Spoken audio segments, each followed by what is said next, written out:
E aí, meninada? Beleza? Tranquilo? Hoje a gente vai trabalhar com o capítulo 6. O capítulo 6 é sobre trabalho como elemento estrutural da vida em sociedade. Então a gente vai continuar esse debate sobre trabalho e como que o trabalho, ele organiza a estrutura da vida em sociedade. Antes da gente avançar, é só você, vamos fazer um pequeno exercício aqui mental. As relações que nós estabelecemos em sociedade, a maior parte delas está baseada no quê? No que a gente chama de trabalho, no universo do trabalho. A gente fala que a sala de aula é um local de trabalho. É, a minha casa é um local de trabalho. A sua mesa de estudo, agora nesse momento onde você está, é um local de trabalho. A atividade que nossos parentes, nossos amigos executam são trabalho. Então, o que nós queremos entender é como que a sociedade ao qual nós estamos inseridas, pensar em Brasil, a gente está no Brasil, a gente vive numa república democrática, presidencialista, o nosso modelo econômico é capitalista. Então, como é que o universo do trabalho se estrutura e como que a partir dessa estrutura nós organizamos a nossa vida em sociedade? Então, a ideia é discutir um pouco disso, tá? Perceber essa organização no interior das sociedades. Então, vamos avançar aí com a nossa aula, passando o nosso slide. Primeiro, a importância do trabalho na formação da sociedade. Pensa comigo. Quando você estuda história, pré-história, por exemplo, como é que você divide os períodos? Classicamente você tem lá o Paleolítico, o Neolítico. O Paleolítico, ele é caracterizado pela chamada pedra lascada. O Neolítico, pela pedra polida.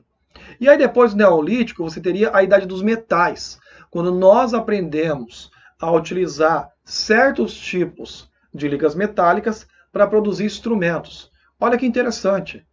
Eu vou trabalhar uma pedra para fazer um instrumento. Eu vou trabalhar uma liga metálica para fazer um instrumento.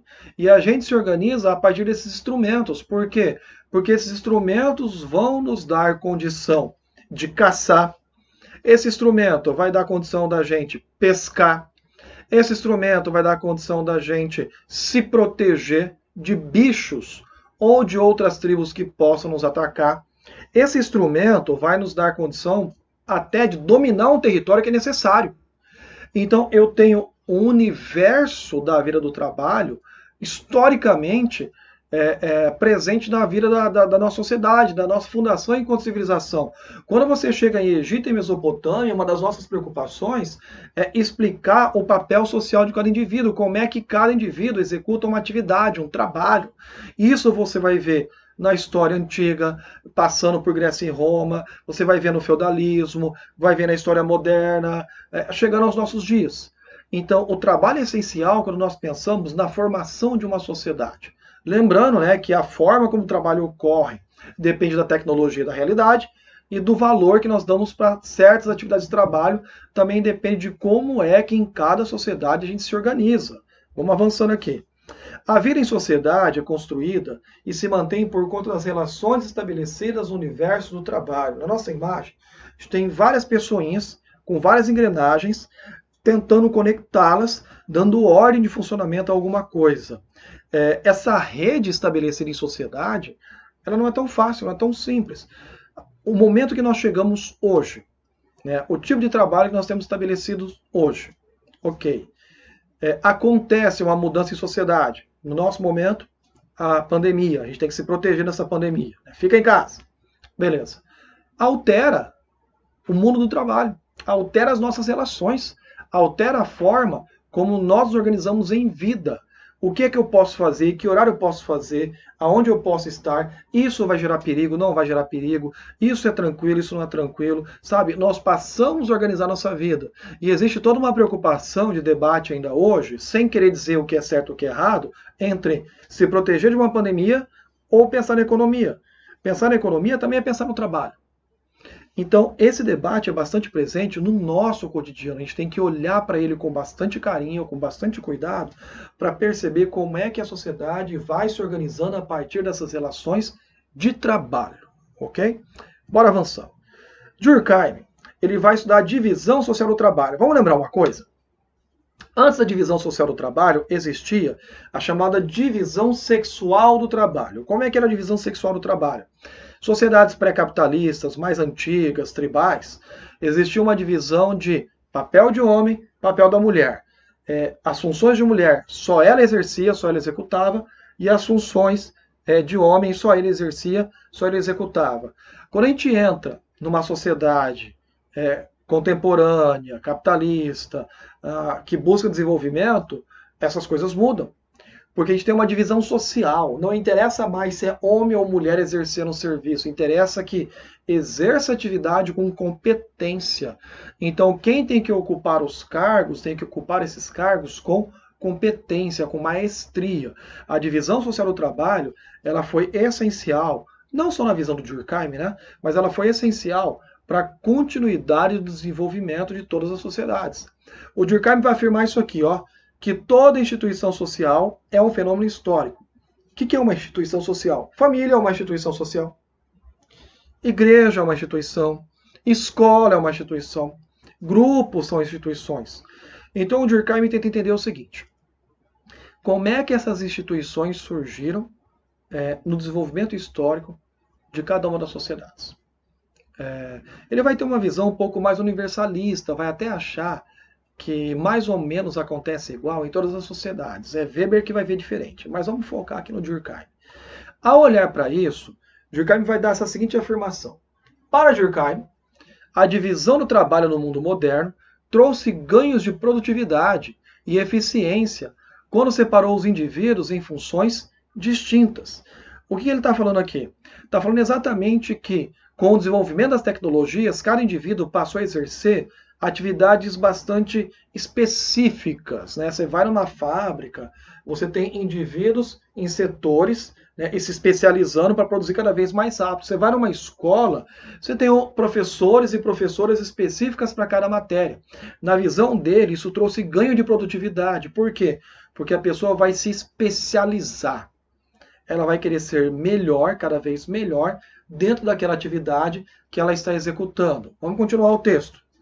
Isso, na visão do Durkheim, é favorável, porque propicia o advento da solidariedade entre as pessoas. E aí a gente precisa tomar cuidado com essa palavra chamada solidariedade. Por quê? Porque essa palavrinha aí, ela remete não a um conceito que nós conhecemos hoje. Para nós, muitas vezes, quando eu ouço a palavra solidariedade, eu penso no seguinte, né? Eu hoje penso assim: existem pessoas necessitadas e eu preciso ajudar essas pessoas. No Durkheim, não é esse o sentido da palavra. No Durkheim, o sentido de solidariedade presta atenção, se liga nisso. Como é que, no universo das sociedades, os indivíduos, as pessoas, no local do trabalho, cooperam para que o trabalho seja feito da melhor forma possível e esse trabalho contribua para o desenvolvimento da sociedade. Então, a solidariedade em Durkheim é uma rede de cooperação, de colaboração, que leva ao desenvolvimento da sociedade, onde os indivíduos participam e colaboram entre si. Ficou claro? Espero que sim. Ok? Se não ficou claro, lá no nosso grupinho, lá no nosso class, no Classroom, você joga essa dúvida que a gente resolve ela lá para você, beleza? Bora avançando então no conceito. Então, Durkheim, ao olhar para essa rede de colaboração entre os indivíduos, ele enxergou dois tipos de solidariedade. A chamada mecânica e a outra, a orgânica. Gente, isso é fácil. Isso é tranquilo. Isso é molezinha. Quando você pensa em solidariedade mecânica, é só pensar em sociedades mais antigas, tribais, pré-capitalistas. Elas são mais simples. Olha lá, no nosso primeiro ponto. Elas são mais simples. Você tem um grupo pequeno de indivíduos, eles compartilham valores muito iguais, dificilmente alguém vai ter uma língua que é diferente, uma religião que é diferente, um comportamento que é diferente. A função dos indivíduos é muito semelhante, quase não há alteração dessas funções, praticamente não há divisão social de trabalho, no máximo a divisão sexual do trabalho. Quando você pensa na forma de controle dessa sociedade, ela é muito mais baseada em coerção imediata, em violência, em punição, algo que está superado. Quando a gente pensa nas conquistas sociais que nós temos hoje, o nosso sistema punitivo é um sistema que busca corrigir e reintegrar o indivíduo.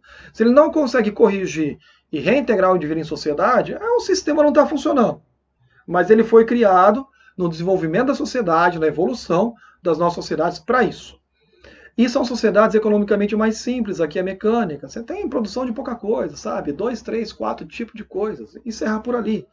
Então você pensa o quê? Numa tribo indígena, você pensa numa tribo aborígene, em sociedades pré-históricas, é nisso que a gente pensa.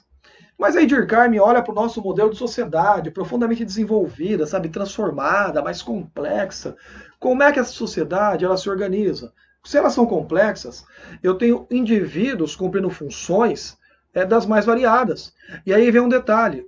Aqui ganha importância não o que eu acredito, ganha importância a minha capacidade de exercer uma atividade.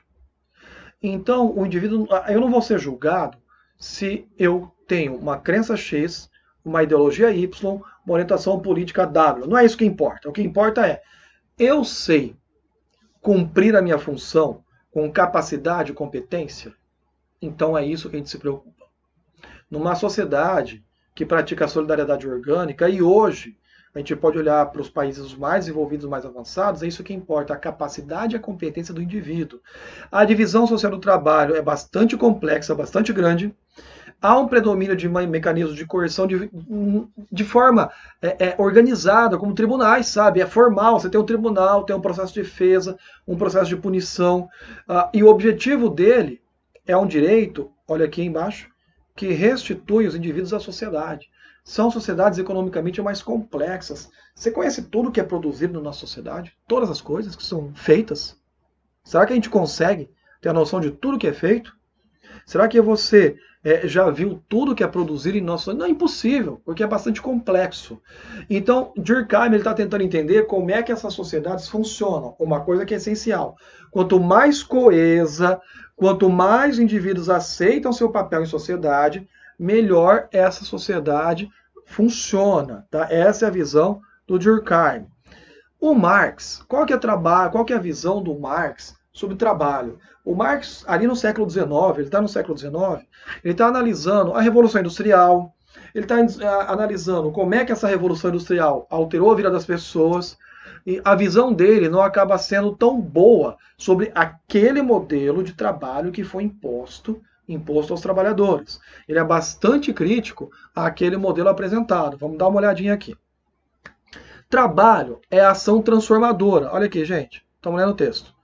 É a ação transformadora que efetua a mediação na relação entre a humanidade e a natureza. Então, veja, eu exerço uma força sobre a natureza, retiro dela a matéria-prima e transformo essa matéria-prima em uma mercadoria, em algo que é comercializável, algo que é necessário. Continuando o texto. Nesse sentido, o trabalho se localiza no núcleo das relações sociais. Continuando o texto. Os seres humanos não dominam individualmente a natureza, exercer esse domínio necessariamente de modo coletivo. Eu não vou fazer uma ponte que liga Cuiabá a Várzea Grande sozinho, pelo menos não uma ponte que dê para passar um sem número de carros, caminhões e pessoas ao mesmo tempo. Eu preciso de um esforço coletivo para construir essa ponte. E aí é bom lembrar, não é um esforço coletivo só braçal, é intelectual. Alguém vai ter que fazer uma conta, vai ter que testar essa conta. Eu vou ter que buscar matéria-prima que me dá condição de fazer pontes cada vez maiores, mais fortes, que sustentem, que ela possa sustentar o deslocamento por cima dela. Então, o trabalho é essencialmente uma atividade coletiva. Marx vê essa divisão, a divisão social do trabalho, como a ápice do trabalho alienado, carregado de ideologia, e que, portanto, leva a classe trabalhadora a não ser capaz de se reconhecer. Do que o Marx está falando? Ele está falando o seguinte, na divisão social do trabalho, o indivíduo não faz mais a mercadoria por completa, sei lá, o celular. O indivíduo não faz o celular por completo. Ele faz uma parte. No momento que ele faz uma parte, ele não conhece mais o produto, ele conhece apenas aquela parte. E muitas vezes, dependendo da fábrica, o trabalhador nem sabe o que ele está fazendo. Se eu estiver fazendo uma bolinha amarela que vai ser colocada depois dentro do equipamento, eu não tenho nem noção dessa bolinha. E como o ritmo industrial é bastante rápido, eu muitas vezes não vou saber nem a quantidade das bolinhas que eu fiz, nem o valor de cada uma daquelas bolinhas, nem o valor do meu trabalho. É isso que o Marx chama de alienação. A divisão social afastou do trabalhador aquilo que ele produz. O artesão faz tudo sozinho. O sapateiro fazia o sapato inteiro, ele sabe o preço de todas as partes. Um cara que trabalha numa fábrica de sapato faz uma parte só. Ele não sabe o valor, ele não sabe a quantidade que ele fez, ele não sabe, muitas vezes, a peça que ele está produzindo, onde é que vai no sapato. Então o Marx tem uma visão muito crítica. Por quê? Porque além de apartar, além de separar o trabalhador daquilo que ele produz, também não deu condições materiais para esse trabalhador. Por isso ele faz uma visão bastante crítica do trabalho, no século XIX. Ele está no século XIX. Cuidado ao fazer comparações de todos os tipos de trabalho. O Weber, ele vai dar uma olhada a partir de algumas mudanças mais culturais, como, por exemplo, a chamada ética protestante. Quando a reforma protestante acontece, principalmente com Calvino, há um argumento novo sobre o trabalho. Nós já falamos disso, né, que a visão medieval sobre o trabalho era bastante negativa, era uma visão de punição. O protestante, ele vai enxergar o trabalho como algo benéfico, algo que engrandece. Então o Weber busca entender como é que os protestantes, lá no século XVI e XVII, criam um cenário ideológico que favorece, que estimula o trabalho, a dedicação ao trabalho. Então o ponto-chave para compreender é a reforma protestante ali do século XVI. Você tem aí o Lutero, né, pregando as suas teses na porta da igreja, se é que de verdade isso aconteceu. A gente sabe que muitas das coisas ali vão entre mito e realidade. Bom, mas a discussão não é essa. Ok. O Weber vai fazer toda uma discussão sobre a questão econômica. Bora no texto. O comportamento econômico consiste naquele que considera um conjunto de necessidades a atender, ou seja, a economia está em busca de atender nossas necessidades, pelo menos assim deveria ser, quaisquer que sejam, e uma quantidade escassa de meios para atingir tal fim. A gente não tem mão de obra ilimitada, a gente não tem matéria-prima limitada, isso tudo é escasso. O problema é como atingir o objetivo desejado, utilizando os meios disponíveis, equilibrar trabalho, tecnologia. A ligação entre fins e meios torna-se racional desde que a conduta se produza rigorosamente, ausente de interferência perturbadora de falhas e afetos que desviam seu curso. Apesar de parecer meio complicado esse último parágrafo, ele não é. A ideia é exatamente que o processo de produção tem que ser racional. E qualquer interferência nessa produção que não esteja baseada numa racionalidade pode levar a crises econômicas. Então o Weber está tentando entender como é que o universo do trabalho se organiza pelo meio econômico de forma racionalizada, pensando no trabalho, pensando na matéria-prima, pensando no resultado desse trabalho, da mercadoria que vai ser apresentada. Então, para Weber, a sociedade moderna era fruto de uma racionalização excessiva, que suplantava valores, emoções e tradições. Tudo em nome do quê? Da produção.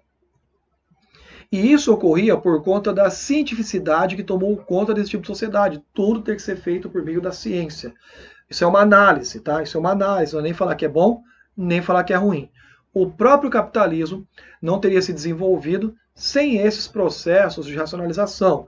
Então o Weber enxerga nessa racionalização o ponto-chave, o ponto essencial para a transformação daquela sociedade e dos seus meios econômicos. Meninada, a gente encerra essa parte então, e aí fica para vocês o quê? Fica para vocês a tarefa, lá na página 180, atividades 1, 2 e 3. Lembrando, as dúvidas sobre esse texto, as dúvidas que possam surgir, vamos jogar lá no nosso grupo, né, no nosso Classroom, e abrir esse diálogo, esse debate nessa ferramenta tecnológica que nós temos agora acesso. Ok? Tranquilo? Aguardo vocês até a nossa próxima aula. Brigadão, fiquem bem, fiquem em casa, protejam-se. Tchau!